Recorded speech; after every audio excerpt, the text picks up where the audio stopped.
Hi good morning. Saturday రోజు mini vlog అనమాట. Morning బ్రేక్ఫాస్ట్లో అయితే నేను పెసరట్టు వేసానండి. క్యారెట్ కూడా గ్రేట్ చేసి వేసాను. టేస్టీ అండ్ హెల్దీ కదా. ఆ రోజు అయితే మాకు క్లౌడ్ కిచెన్లో మార్నింగ్ అయితే ఆర్డర్స్ ఏం లేవండి. ఆఫ్టర్నూన్ ఉందన్నమాట. ఇంకా ఆఫ్టర్నూన్ వాళ్ళకి డెలివరీ ఇచ్చేసిన తర్వాత ఈవినింగ్ బయటికి వెళ్ళాలి అనుకున్నాము. సో నెక్స్ట్ వచ్చేసి ఇంకా మేము బ్రేక్ఫాస్ట్ తినేసి కొంతసేపు టీవీలో దురంధర్ సాంగ్స్ ప్లే చేసుకుంటూ ఫ్రూట్స్ తింటూ కొంతసేపు అలా టైం స్పెండ్ చేసిన తర్వాత వాళ్ళకి ఫుడ్ అయితే ప్రిపేర్ చేసి ఇచ్చేసి ఇంకా మేము బయటికి వెళ్ళడానికి అయితే రెడీ అయిపోయాము. ఇంకా అక్కడ మాల్కి అయితే వెళ్ళామండి. అక్కడ బయటికి వెళ్ళిన తర్వాత బర్గర్ కింగ్లో ఫుడ్ అయితే ఆర్డర్ చేసుకున్నాము.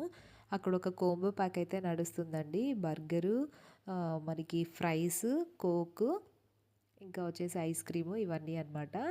ఈ కోంబో ప్యాక్లో ఐస్ క్రీమ్ అయితే చాలా బాగుందండి. నెక్స్ట్ ఒక బాల్ కనిపిస్తుంది కదా, గ్రీన్ కలర్ వన్, వాళ్ళు అక్కడ ఆ వ్యాలంటైన్స్ డే స్పెషల్ అని కిడ్స్కి కాంప్లిమెంటరీగా ఇస్తున్నారు వచ్చిన కిడ్స్ అందరికీ. ఇంకా నెక్స్ట్ వచ్చేసి నా హస్బెండ్ అయితే పరాటా, చికెన్ కర్రీ సంథింగ్ అట్లా ఆర్డర్ చేశారనమాట. అదైతే ఓకే బాగానే ఉందంట. ఇంకా మాల్స్లో అంటే కొంచెం ఫుడ్ ఎక్స్పెన్సివ్గానే ఉంటుంది కదా. సో నేను వచ్చేసి ఇక్కడ చీజ్ పావు బాజీ ఆర్డర్ చేశానండి. పావు బాజీ ఏం చేశారంటే వాళ్ళు పైన మాత్రమే ఫ్రై చేశారు, లోపల అస్సలు ఫ్రై చేయలేదు. టేస్ట్ అయితే అంతగా ఏం బాగాలేదండి. ఇంకా మేము కొన్ని ఫొటోస్ తీసుకున్నాము, కొంచెం షాపింగ్ కూడా చేసుకొని రిటర్న్ అయిపోయాము.